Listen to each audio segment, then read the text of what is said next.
Good evening, everyone, and thank you for joining us for the Pacific Northwest Seismic Network's public lecture on the anniversary of the 2001 Nisqually earthquake. 20 years ago this Sunday on February 28th was the last really substantial earthquake in our region. We have an excellent program that I'm really excited about of speakers coming up. My name is Harold Tobin. I'm the director of the Pacific Northwest Seismic Network, and I'm also a professor of Earth and Space Sciences at the University of Washington in Seattle. I will give some introductory remarks, try to put this in a little bit of perspective for us in the Northwest, and then I'll introduce the three speakers who follow me at the end of my short part of this presentation. Each of them will give their portion of the lecture, and then we'll finish up in just a little under an hour, and we'll be available for a live question and answer session at the end. So when we think about earthquakes in our region, there aren't very many, and yet we clearly are living in earthquake country. Hazardous earthquakes do occur, as we saw with the 2001 Nisqually event. We think the largest earthquake in historic time, meaning since people have been around who wrote down history as it happened, was the 1872 North Cascades or Lake Chelan earthquake. About magnitude 7, although that estimate of size is very uncertain because it was sparsely populated. We didn't have seismometers in the region at that time. So the magnitude could have been a bit smaller.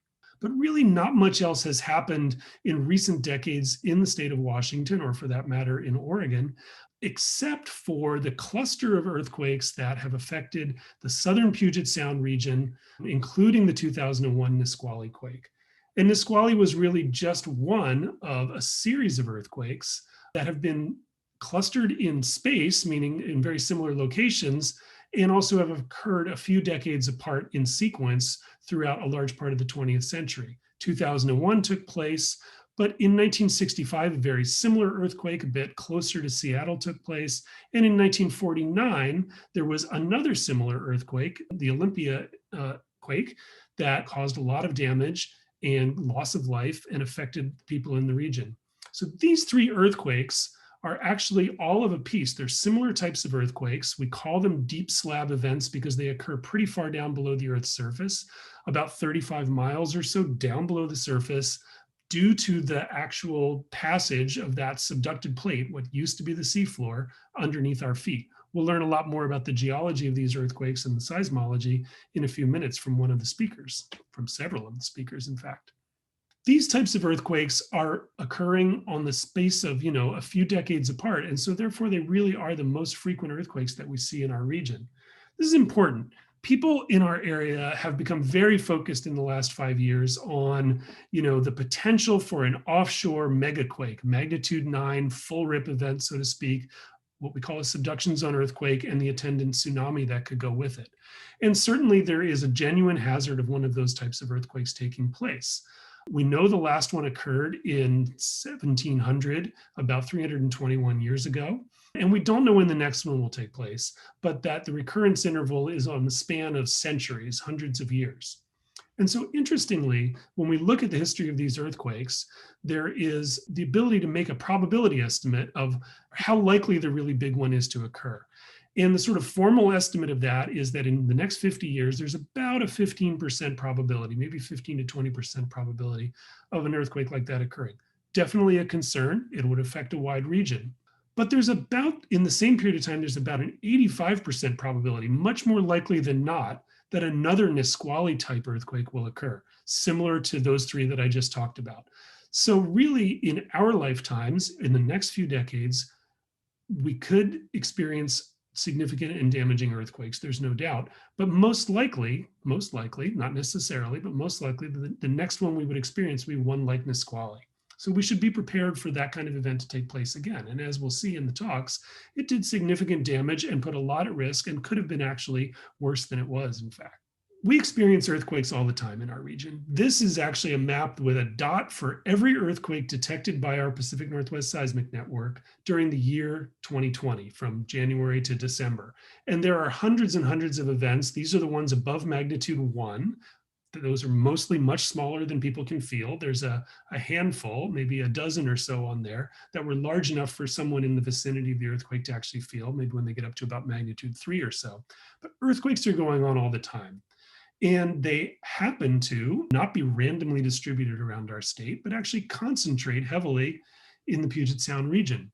And that's because of geological and plate tectonic factors.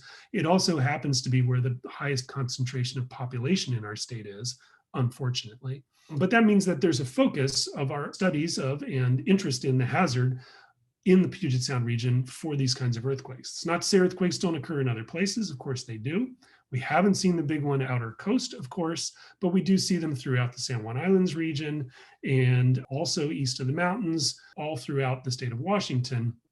But the bigger ones and the hazard from the largest ones largely clusters in the Puget Sound region in the western part of the state. So if earthquakes are likely to occur, then we want to think about what are the steps we can take to be prepared for earthquakes in our region. And there's really three important things I want to highlight today. This isn't everything about earthquake preparedness, but just briefly.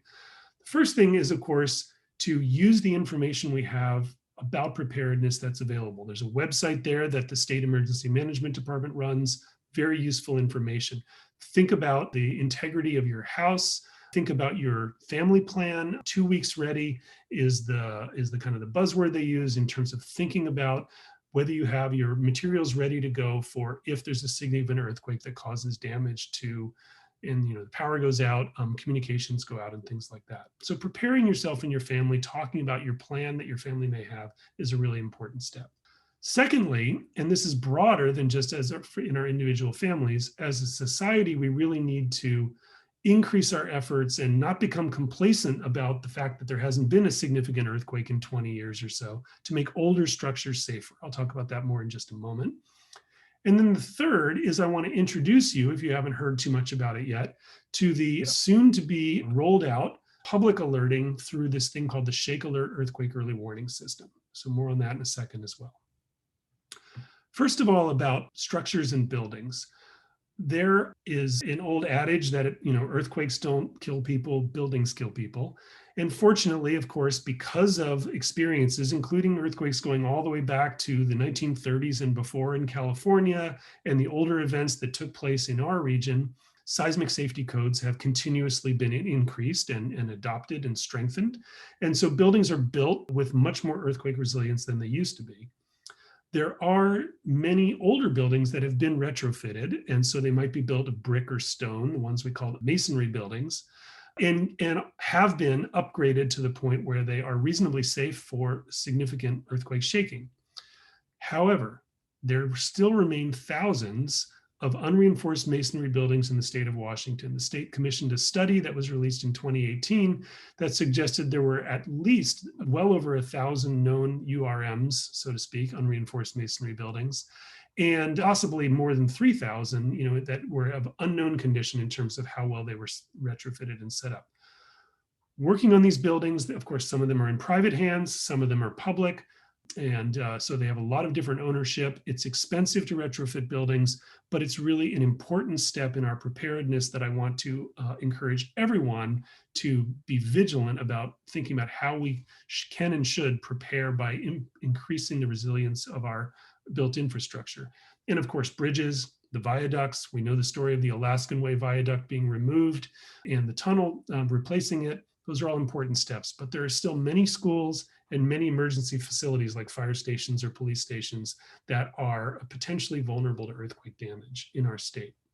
So finally, I want to talk about some of the good news about ways in which we can increase our own personal ability to prepare for earthquakes. And that is through something we call earthquake early warning, in a system that is being operated by the Shake Alert in close partnership with UW and also University of Oregon, University of California at Berkeley, and Caltech for the entire West Coast, that uses the information we get from seismometers and the power of high-speed data connections, the fact that the world today has internet and telemetry of data and computers that are incredibly fast to detect earthquakes and send out warning messages before the shaking actually gets to people.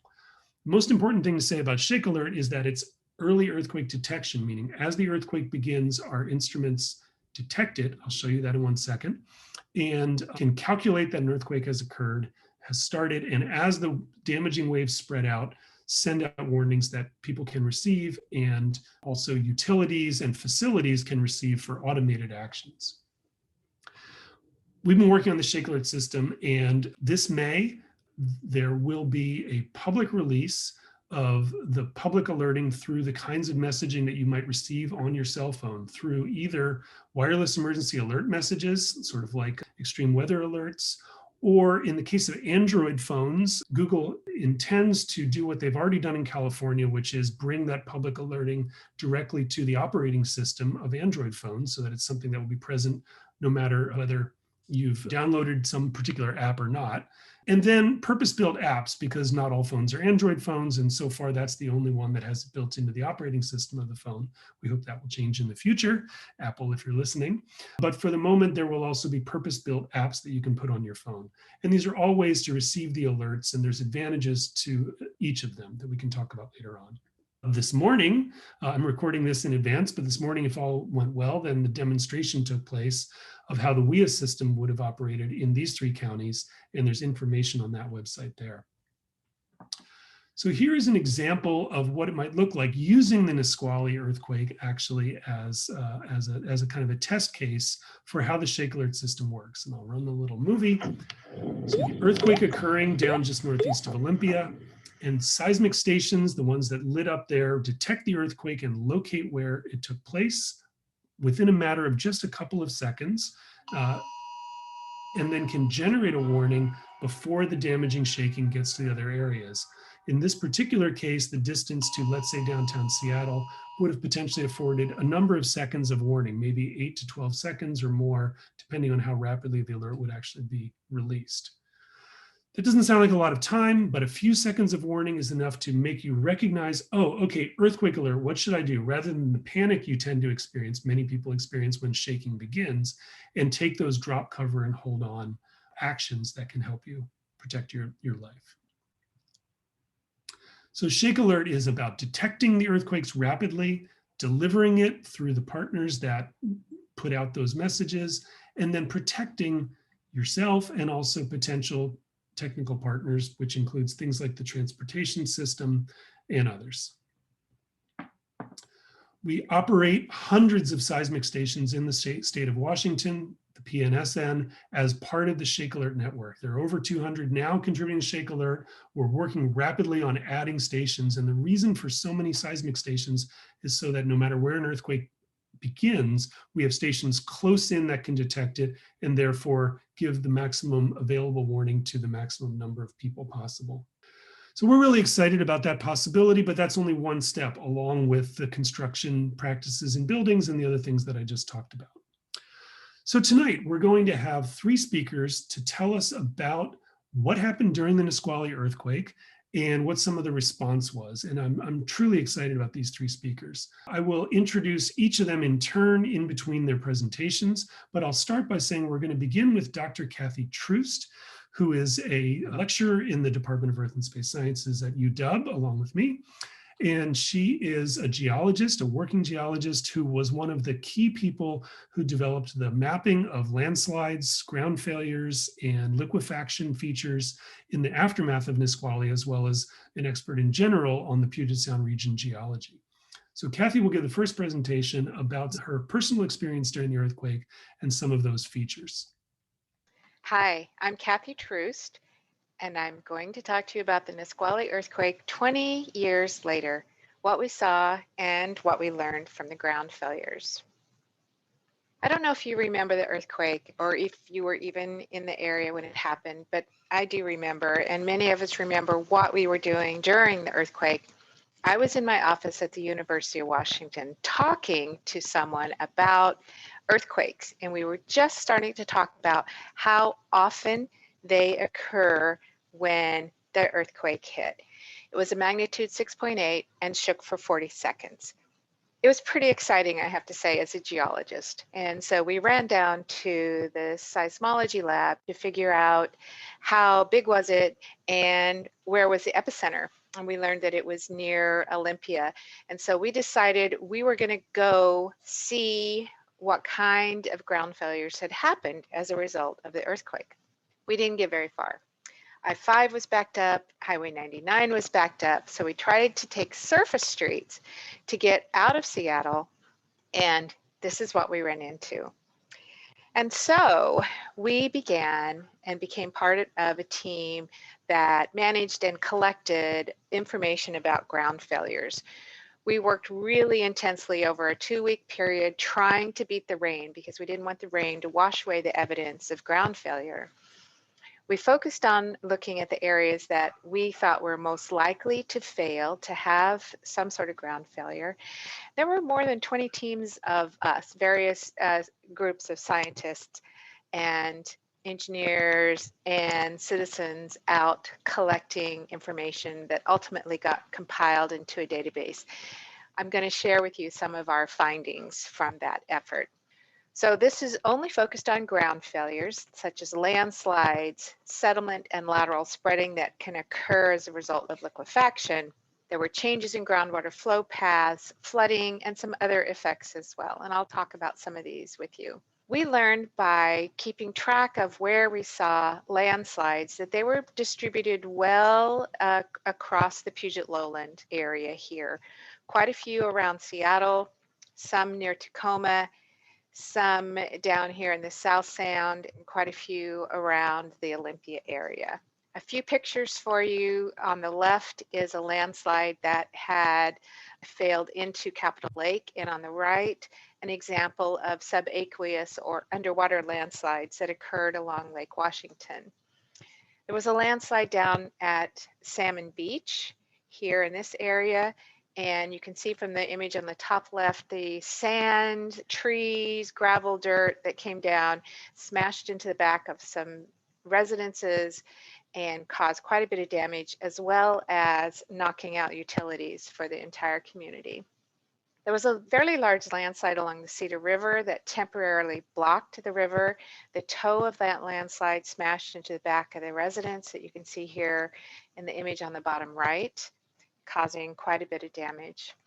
And of course, there were landslides along highways, such as the one shown here on the left on Highway 302 at Victor, and then under Highway 101 near Olympia. In addition to landslides, there were things that we call ground failures, and I'm going to show you some examples of those ground failures. But first, I want you to notice the distribution. Quite a few concentrated up here in the Seattle area, down here at the Nisqually Delta, and then down here in the Olympia area. Not much in the Tacoma area. So let me explain liquefaction before I show you some of our pictures. So what I have here is a slice into the subsurface showing a few layers, and this bottom layer is saturated, meaning it's under the water table, loose, sandy material. And if we look closely, we can see that the sand grains are in contact with one another and that there's water in the pore spaces in between the grains.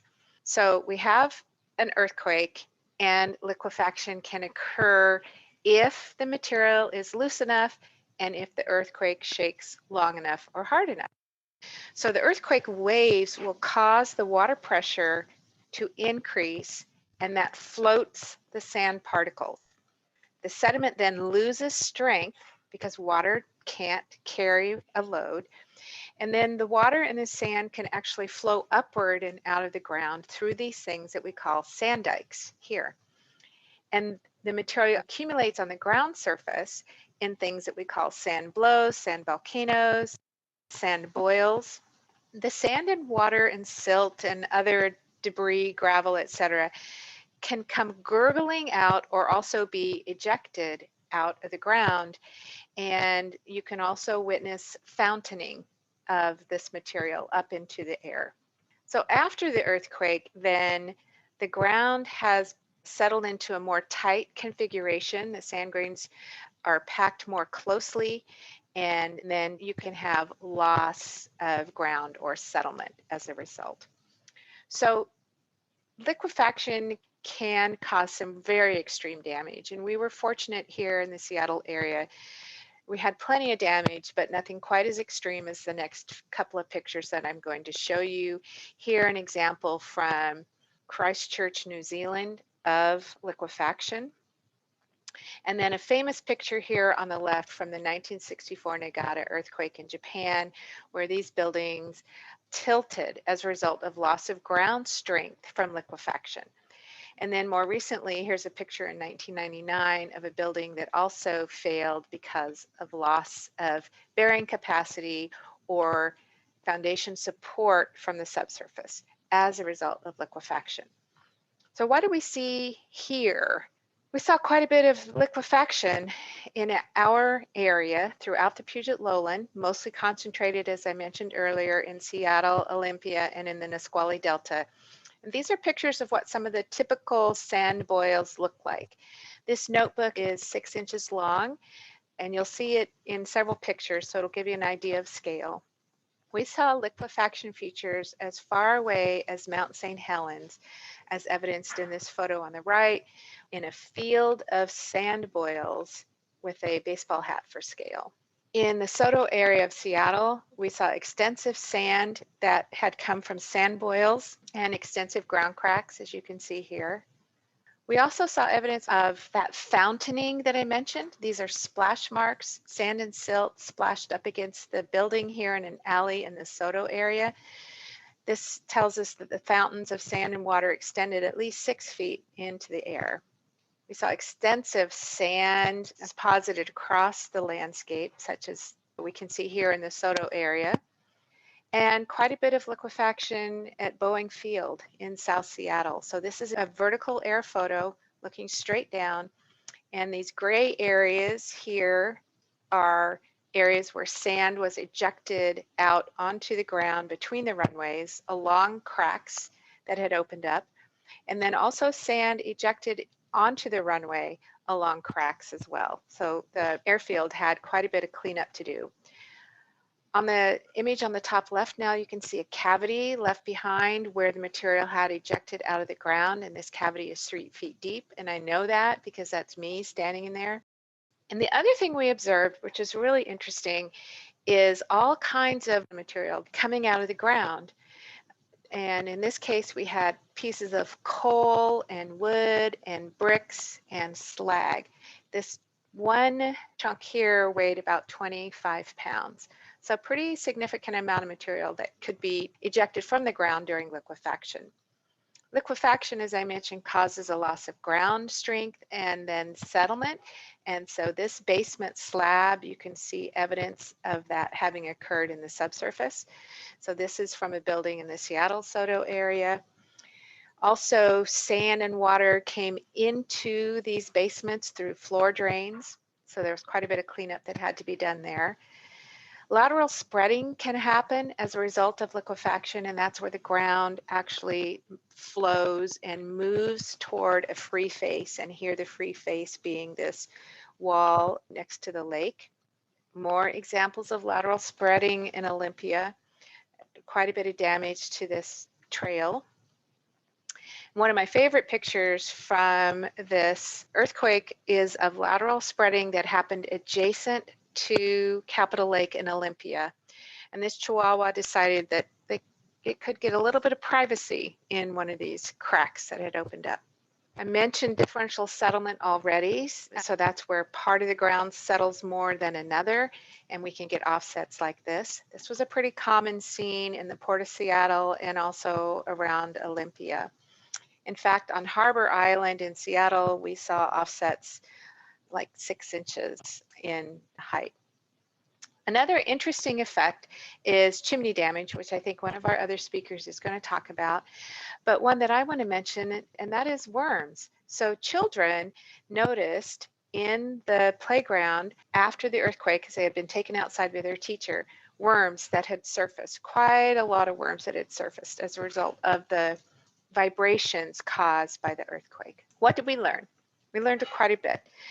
And one thing that we learned is that ground failures were observed more than 65 miles away. And this map shows us landslides as well as the other types of ground failures that occurred. Most of the ground failures were concentrated in the Seattle area, near the Nisqually Delta, and then down in Olympia.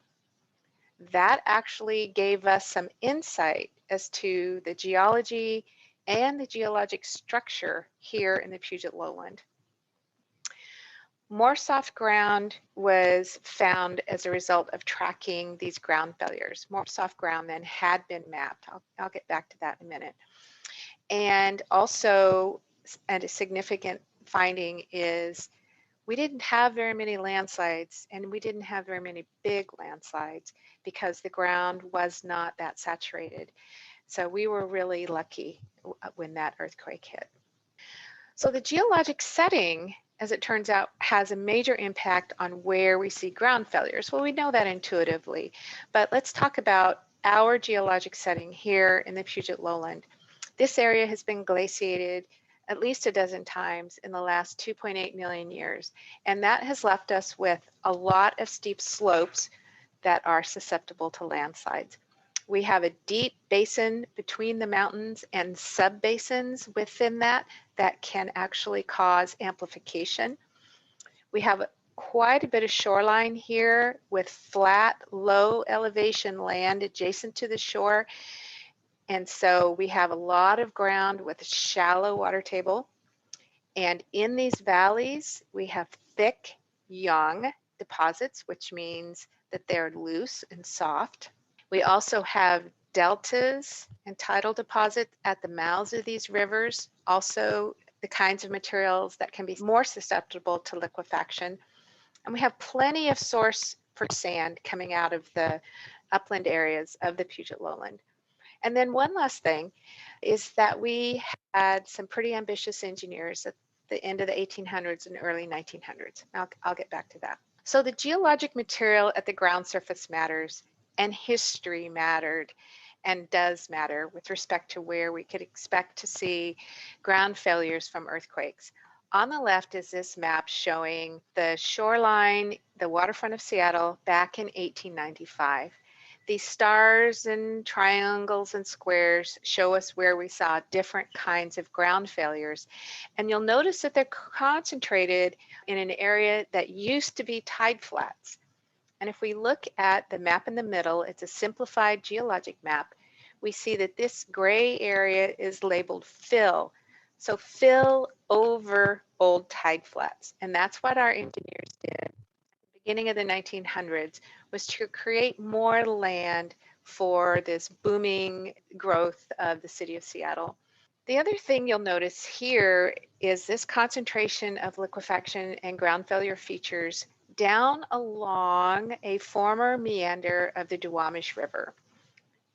The engineers straightened the river back in the 30s and filled some of these old meanders.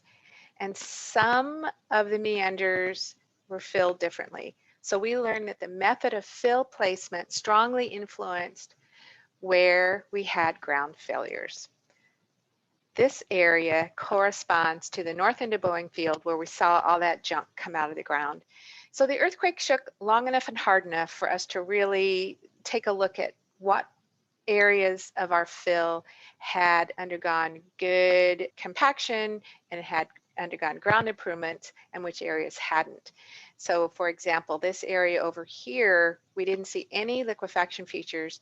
And it turns out this area had recently undergone an upgrade. They had compacted the ground and repaved it and made a more stable configuration over here compared to the rest of the Soto area in Seattle. If the Nisqually earthquake had lasted even a few seconds longer, then we would see many, many more locations of liquefaction. A bigger area in the Puget Lowland would have had damage, and things like the Alaskan Way Viaduct may not have survived. We also learned that the youngest deposits in our region experienced the greatest shaking intensity, and that the loose sediment in the deep valleys amplified the shaking. They actually increased the amount of shaking that was felt relative to other areas of Seattle. And we can see here in the Duwamish River Valley and the Inner Bay area, these larger circles are indicating more shaking than the upland areas of Seattle. And this was true in Olympia and obviously the Nisqually Delta too, much like the Duwamish Delta here. So what have we been doing since the Nisqually earthquake? Well, actually quite a bit. We've been updating geologic maps. So I mentioned that we had focused our field observations in areas that had been mapped already as loose, soft ground. Well, we've found many more areas that can be considered loose soft ground. So the maps are being improved. We're updating and creating new hazard maps, and there's a whole collection of scientists that are working on these things. And so there are new liquefaction susceptibility maps under development and that have already been created. Landslide susceptibility maps, tsunami inundation maps, seismic hazard maps, and fault maps, all updating and creation of new maps. This means there's an extensive amount of research happening, a lot focusing on where are the active faults in our area, where are the faults that could move and generate earthquakes. And it turns out we have three major sources of earthquakes in our area. One major source is the Cascadia subduction zone. Another is shallow faults that cross the landscape here in the Puget Lowland and also in eastern Washington. And then the third is deep earthquakes that happened 40 miles down in the subsurface. So it turns out Nisqually was a deep earthquake, and we survived it. And we survived deep earthquakes in 1949 and 1965, and we see those something like every 35 to 50 years.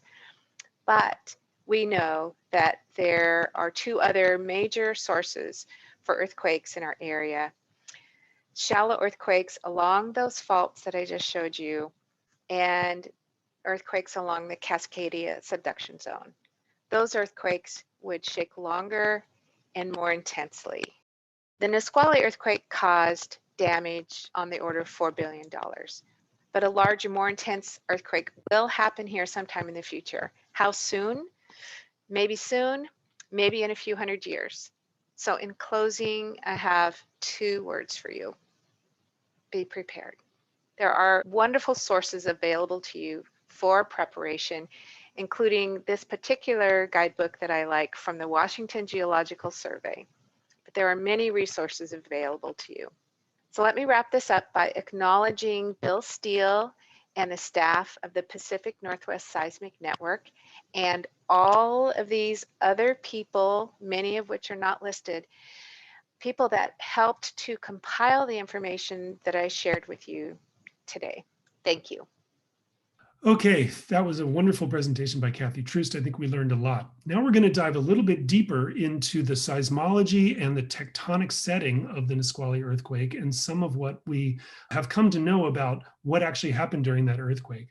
And our presenter for this portion is Dr. Erin Worth, who is a research geophysicist with the U.S. Geological Survey's Earthquake Hazard Center, based in Seattle. She actually is based at UW campus as well, although she's an employee of the U.S. Geological Survey. She is one of the lead researchers on what we call the M9 project, expert in simulating the seismic waves that travel away from earthquakes and cause ground shaking when an earthquake occurs.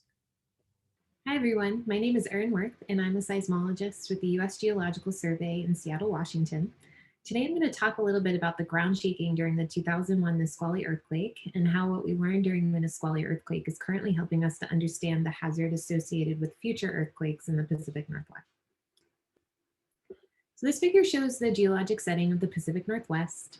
The Cascadia subduction zone is a 1,000-kilometer long fault that stretches from Northern California to Vancouver Island, where the Juan de Fuca plate is subducting beneath the North American plate. And in the Pacific Northwest, we're capable of having three types of earthquakes. We can have the shallow crustal earthquakes that are close to our population centers at the surface. We can have large megathrust earthquakes on the subduction interface offshore. These are our largest type of earthquakes. The last one happened in the year 1700 and has an associated tsunami. And then finally, the third type of earthquake are these deep earthquakes that happen in the subducting Juan de Fuca plate.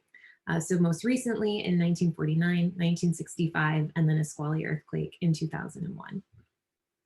So the 2001 Nisqually earthquake was, as I mentioned, one of these deep earthquakes that occurred in the subducting Juan de Fuca plate, so about 35 miles beneath the surface. And the Nisqually earthquake was similar to earthquakes that had happened decades prior, so a 1949 earthquake beneath Olympia and a 1965 earthquake beneath Federal Way. So on the left here, I'm showing a USGS shake map for the 2001 Nisqually earthquake. So this map is showing you the ground shaking throughout Washington and Northern Oregon due to the Nisqually event. And so you can see based on the yellowy orange colors here that there was strong to very strong shaking in the entire region spanning from Olympia to Seattle, as well as to the southwest of Olympia. And the shaking gradually decreases as you get further away from this southern Puget Sound region where the epicenter of the earthquake was. So in the next several slides, I'm going to talk about some specific things that influence the ground shaking and damage that we saw during the Nisqually earthquake. Specifically, I'll talk about the importance of how close you are to the epicenter. So for the Nisqually earthquake, most of the damage occurred near the epicenter in Olympia. We'll talk about how shallow soft soils, such as you might expect to see in river valleys or areas with artificial fill, can amplify ground shaking and cause ground failures, which increase the potential for damage. We'll also talk about how deeper geologic structure can also influence ground shaking. So more specifically, I'll give you some examples of how we think the deep sedimentary basin beneath Seattle, as well as the Seattle fault zone, may have contributed to some of the damage that we saw during Nisqually.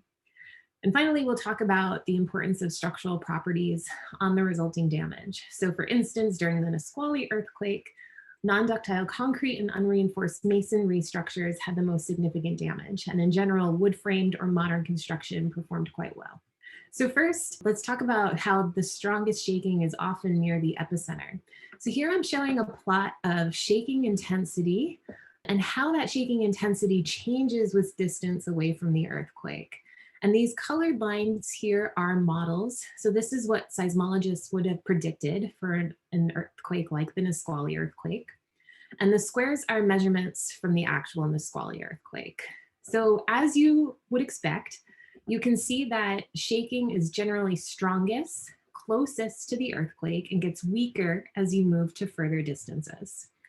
However, you'll see that for the actual Nisqually data, so these squares here, there's actually a lot of scatter in these measurements. And sometimes sites that are farther away can have stronger shaking than sites that are closer in due to things like local site conditions, which I'll talk about in a minute. But again, we really did see a lot of damage from the Nisqually earthquake in the area around Olympia because it was so close to the epicenter. So this is a picture of the Capitol building in Olympia, which was significantly damaged during the earthquake. The dome shifted, and you can clearly see here some cracking and detachment in this column. The Capitol building was also damaged during the 1949 and 1965 earthquakes as well. And after the Nisqually earthquake was closed for some time for repairs. So, but proximity to the earthquake isn't the only thing that matters when we're talking about the severity of ground shaking. But as I mentioned before, also your local site conditions. So one thing that we saw during the Nisqually earthquake was that shallow soft soils tended to amplify ground shaking. So this figure here is a map of Seattle. So here is West Seattle. This is the Duwamish Valley. Downtown is around here. And this map is showing two things. So the colors represent the shallow soil conditions. So areas that are pink or yellow, these are regions that have soft soils. Regions that are brown, so most of the map, or purple, are areas that have stiff soils or rock at the surface. And then the size of these circles here represent how strong the ground shaking was during the Nisqually earthquake. And what you'll see is that the largest circles, so the strongest and most amplified ground shaking, generally occurred in these areas with the softest soils. And so one of the sites that was impacted by being on soft soils was Boeing Field. So these photos are showing some of the fissures and ground cracks, as well as sinkholes that were observed at Boeing Field, including on the runway itself. And many sites in this area were impacted in similar ways. So soft soils are typically very close to the surface in the upper 100 meters or so. But deeper geologic structure, so things that are a few kilometers beneath us, can also influence earthquake ground shaking. So specifically, Seattle sits on top of a deep sedimentary basin. And we know that seismic waves that enter sedimentary basins amplify. So the ground shaking will be stronger for sites that sit on top of these basins. So this is a gravity map of the Puget Lowland area. And it's a little bit hard to see, but I'll try to orient you in a moment. In many places where you see these gravity lows, so these blue colors, these are areas that have deep sedimentary basins. So you can see here in the center, this is the Seattle Basin. To the north, we have the Everett Basin, and then to the south, the Tacoma Basin. So these deep sedimentary basins are really common throughout the Puget Sound region. And as I mentioned previously, those sedimentary basins are going to amplify ground shaking. So this plot shows what we call basin amplification. So for sites inside the Seattle Basin compared to a site outside of the Seattle Basin during the Nisqually earthquake. And this basin amplification is a function of period. So these shorter periods here, these kind of faster moving waves, these are the waves that are going to impact shorter structures, say single family homes. And then kind of in this 2 to 4 second period where we see the most basin amplification, this is the period that's going to mostly impact tall buildings, so kind of 20 to 40 story structures. So I just want to point out that at these periods that impact tall buildings, like we see throughout Seattle, ground shaking is amplified by about a factor of 2 compared to sites that are not within the Seattle Basin. Okay, so we're seeing a significant increase in ground shaking due to this deep geologic structure of the basin. So in addition to the strong shaking in the Seattle Basin, the southern edge of the Seattle Basin is actually bounded by the Seattle Fault Zone. Okay, so the southern edge of the basin is the Seattle Fault. In the aftermath of the Nisqually earthquake, scientists noted that there were particular neighborhoods that had high amounts of chimney damage due to shaking from the Nisqually earthquake. And these neighborhoods, which you can see on this map here, tended to be close to the Seattle Fault Zone. And in this region of West Seattle here, which had particularly bad chimney damage, they had also seen chimney damage during the 1965 earthquake. So here are some examples of what that chimney damage looked like. And what scientists think happened here is that even though the Seattle Fault didn't rupture during the Nisqually earthquake, it did manage to focus and amplify seismic energy into these neighborhoods. So again, another example of how deep geologic structure can influence the ground shaking that we see at the surface. And finally, the last factor that I want to mention doesn't change the strength of ground shaking, but will impact the amount of damage that you see after an earthquake. And that's structural properties. So I mentioned earlier that during the Nisqually earthquake, most of the damage to buildings was to unreinforced masonry, so old brick buildings, and non-ductile concrete structures. So this is a really nice animation that was produced by the Seattle Emergency Management Office, showing why unreinforced masonry can be so dangerous. So here you can see parapets along rooftops in unreinforced masonry buildings are typically not braced and making it easy for them to fall and injure people that are on the ground.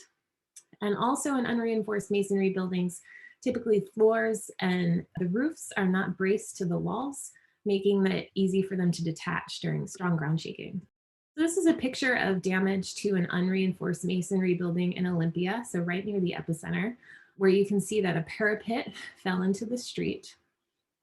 This is another example, so further away from the epicenter, but in a region where we see a lot of unreinforced masonry structures, so Pioneer Square and SoDo in Seattle.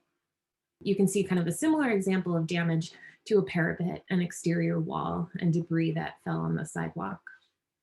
Another category that saw significant damage was non-ductile concrete structures, including the columns of the Alaskan Way Viaduct, which, as many of you know, was damaged during the Nisqually earthquake, and because it remained seismically vulnerable, was ultimately removed just a few years ago in 2019.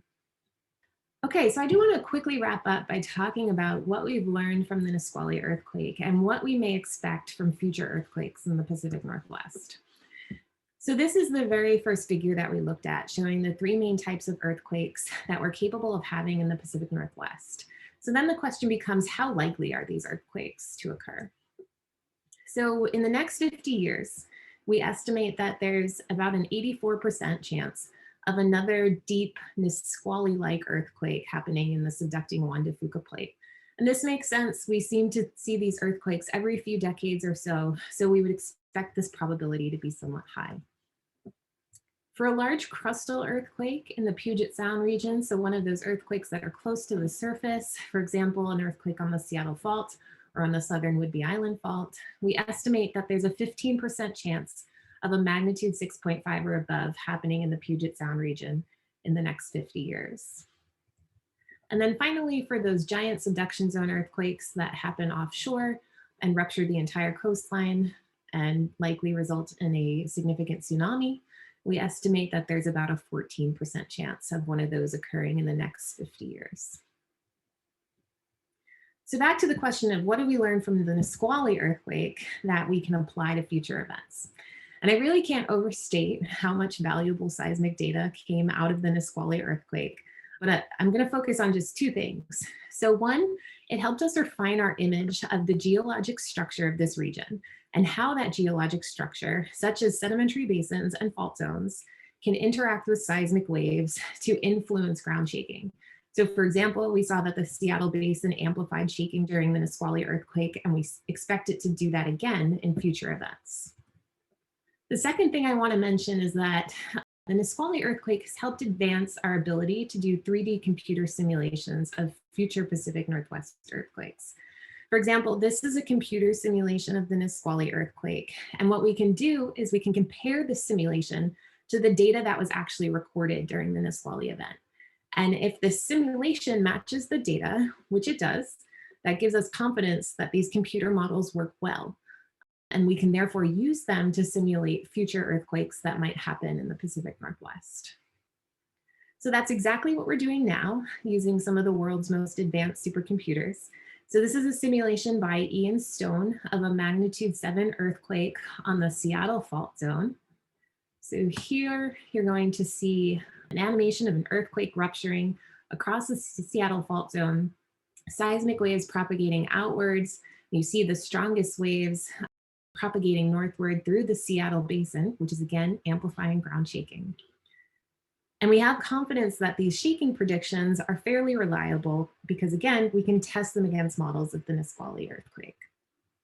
And finally, over the past few years, we've had a similar effort to simulate the ground shaking from a magnitude 9 Cascadia subduction zone earthquake and estimate the ground shaking throughout the Pacific Northwest due to such an event. And particularly in the Puget Sound region, where we've learned a lot about sedimentary basin amplification from and since the Nisqually earthquake, we think our shaking estimates are more robust than they've ever been. So with that, I will finish and thank you for your attention. Okay, well, now that you've seen both Kathy Troost and Aaron Worth's presentations, you're expert on the geology and the seismology of the Nisqually earthquake. Now for some of the experience of the earthquake in the region and how it changed emergency management, we're going to hear from Jim Mullen. Jim was the director of emergency management for the city of Seattle at the time of the Nisqually earthquake, and went on to become also the director of the state of Washington's emergency management division after that. Jim now works as a consultant and is an emergency response expert. Well, good evening, everybody. Though not the big one, the 2001 Nisqually earthquake got everyone's attention. People reflected on what might have occurred and what levels of disruption might await them when that big one does occur. So it seems worth our while to, at least for tonight, reflect on how years of advanced planning and the opportunistic application of a federal grant influenced the historical account of the Nisqually quake 20 years ago this week. Most of us can recall a day when our carefully arranged schedules were, in a matter of seconds, unexpectedly turned upside down. The morning of February 28, 2001 was such a day. The Seattle media expected their lead story to be the Mardi Gras riot the night before. The mayor's morning after press conference was anticipated to be contentious. For those of us in Seattle emergency management, February 28th's main event was a noontime celebration of the third anniversary of our successful Seattle Project Impact program to be held at the Finney Ridge Neighborhood Center. Seattle had been selected in 1998 as one of 7 pilot jurisdictions for FEMA's national initiative entitled Project Impact. The concept was that public-private collaboration was the key to galvanizing the broader community to take action to mitigate the potential impacts of known hazards.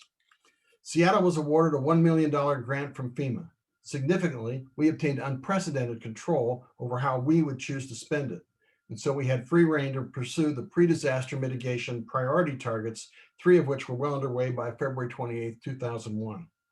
And they were a residential retrofit training program for homeowners, the Geological Survey's sophisticated landslide and seismic hazard mapping initiative, and the seismic retrofitting of hazardous Seattle school buildings, seeded by our commitment of $400,000 from the $1 million federal grant. As I recall, 6 or 7 school retrofits had been completed by February 28th. One of those school retrofits was completed just in time, as it turned out, but I'll get to that in a few minutes. A fourth initiative, the development of a disaster-resistant business toolkit aimed at small businesses, existed in concept but took shape much later in the evolution of Project Impact. My road to Nisqually began in 1992, an initial 4-month interim assignment in September 1992 as the third director in 11 months of the city's understaffed, underfunded Office of Emergency Management turned into a 12-year mission to improve emergency management in the city of Seattle. From the very outset, it was clear that even a minor disaster would be challenging to manage. What we knew, the greatest threat we faced was a major earthquake. And by 1992, there scarcely was anyone in Seattle city government that remembered the earthquakes of 1949 and 1965. So obtaining support for something no one could recall ever happening robbed us of a sense of urgency in our efforts. We also knew that Seattle and the surrounding region was not prepared to mitigate potential negative consequences, or respond or recover in a coordinated fashion. When our small office cited the language of the city charter to impose accountability on large established departments and their leaders, there was resistance. But we had some arrows in our quiver. Seattle's first comprehensive disaster plan, written by my senior planner, Steve Martin, was adopted by the City Council and Mayor in 1993 and codified our role in coordinating disaster preparedness, mitigation, response, and recovery efforts in Seattle. Also, between 1992 and 2001, Seattle had experienced significant disasters that merited federal financial assistance. These were windstorms, power outages, and the like. Prior to 1992, Seattle had had little success working through FEMA's bureaucratic processes following presidentially declared disasters. But my recovery manager, Steve Brown, penetrated FEMA's bureaucratic requirements, enabling the retrieval of many millions of dollars for the city agencies and federal disaster reimbursements over the years. That alone improved our standing, at least among city department financial managers. Brown and Erica Lund, who joined our staff shortly before the Nisqually earthquake, and she's still there, designed a recovery manual customized for Seattle that FEMA felt was so superior to their own standard boilerplate recovery playbook that they used ours. To address community preparedness, we had hired Luann Johnson in 1993 to develop a community-based program, which by 2001 was thriving. Finally, we initiated our signature mitigation initiative in 1998 with the boost from that federal grant and the fortuitous addition to our staff of Inez Pierce as Seattle Project Impact Program Manager. Seattle Project Impact was purposely a big tent. Our steering committee membership combined the perspectives of neighborhood advocates with representatives from organizations like the United States Geological Survey, Washington Mutual, Boeing, Premera Blue Cross, the Washington Insurance Council, FEMA Region 10, the U.S. Regional Small Business Administration, and the University of Washington. Inez, with the support of members like Doug Chandler, Bill Steele, and Craig Weaver, deftly led this group to a consensus that mitigating the consequences of a major earthquake should be the primary focus for Project Impact's public-private partnership. Participants were encouraged to contribute what they could without undue pressure to go beyond what they were comfortable contributing. And they exceeded our expectations with less pressure. The focus of the February 28th celebration was to acknowledge the success we had achieved while pointing to the future. At 10:54 a.m., the Nisqually earthquake interrupted the post-riot press conference on the 12th floor of the old, seismically unstable municipal building. The mayor hurried to the Emergency Operations Center, happily, I suspect, leaving the media far behind. Meanwhile, at Finney Ridge, we took cover under the tables we had just set up for our celebration. Then Roger Ferris, our volunteer home retrofit subject matter expert, Inez Pierce, Luann Johnson, my unflappable assistant Denise Croysdale, and I helped evacuate a daycare center on the center's 3rd floor, each of us guiding children to the open playground. I vividly recall my little charges: 2 boys, perhaps 3 or 4 years old, and 1 very frightened little girl, not much older than 2. One of the boys, named Spencer, said he couldn't tell the difference between his left shoe and his right shoe. Fortunately, I could. Once we'd solved that problem, I picked up the little girl and told Spencer to hold my hand and take the other boy's hand. We went down the stairs talking about baseball, which seemed to divert the boys from the situation, but the little girl just held on tight to my shirt and put her head down on my shoulder. She should be about 22 now, and I hope she carries no memory of how frightened she was that day. But she and the little boys are poignant reminders of why emergency managers do what they do. For the next several days, the Emergency Operations Center functioned almost nonstop, gathering and dispensing information to the public, enduring the inevitable VIP visits, fielding inquiries from the national media, conducting briefings with local elected officials. And at the mayor's request, the Emergency Management Office coordinated an all-day disaster counseling session at the Seattle Center. Residents whose sense of personal safety had been jarred by the quake were educated, consoled by a grief counselor, and provided with preparedness tips from Lou Ann Johnson. Teachable moments work better when practical advice is paired with emotional support. Throughout King County, one life was lost, the result of a communications disruption that delayed treatment for a heart attack victim. The toll might well have been much worse. One of those retrofitted school structures, housing an elementary school, sustained major damage that likely would have killed or injured approximately 30 third grade school children had not Project Impact incentivized removal of an identifiable hazard in that school. Ironically, February 28th was also the day the incoming Bush administration announced the elimination of Project Impact from the federal budget, citing a lack of positive results. A couple of days later, Senators Murray and Cantwell stood in that very school where Project Impact mitigation had saved lives. Senator Murray interrupted a CNN show later that week to take issue with Vice President Cheney's assertions that Project Impact had yielded nothing of value, noting correctly that lives lost cannot be replaced. The Nisqually After Action Report identified 88 tasks for improvement action. 86 were resolved within 12 to 18 months. The last two, fixing the seawall and replacing or improving the viaduct, took a bit longer, as Seattle residents will no doubt remember. I will conclude with this. The great thing about being an emergency manager is that when people are in distress, we don't ask for their political affiliation. If they love the government or harbor dark conspiracy theories, we could care less. We could care less if they are documented or undocumented. Our obligation is to keep them all safe and return everyone to their life's journey in as whole a condition as possible. For emergency managers, humanity, if I may say, trumps everything else. From the blend of political, social, and professional perspectives of Seattle Project Impact Steering Committee arose a consensus on some fundamental priorities: the safety of school children, improving the structural integrity of school buildings, strengthening the resilience of single-family homes, supporting the recovery of our economy by mitigating known hazards, and exhibiting a respect for the scientists who could not only explain the hazard, but also help us to identify the protective measures that were necessary to minimize said hazards. Seattle Project Impact set politics and ideology aside. We just tried to help each other address a common threat and protect the lives of our fellow citizens. And we did. In 2021, we need a spirit like the one that propelled Project Impact in Seattle and nationally. That collaborative approach from 20 years ago could be a blueprint for addressing today's problems on a much grander scale. One team, respectful of different perspectives, pursuing a set of commonly supported outcomes. Has a nice ring to it, doesn't it?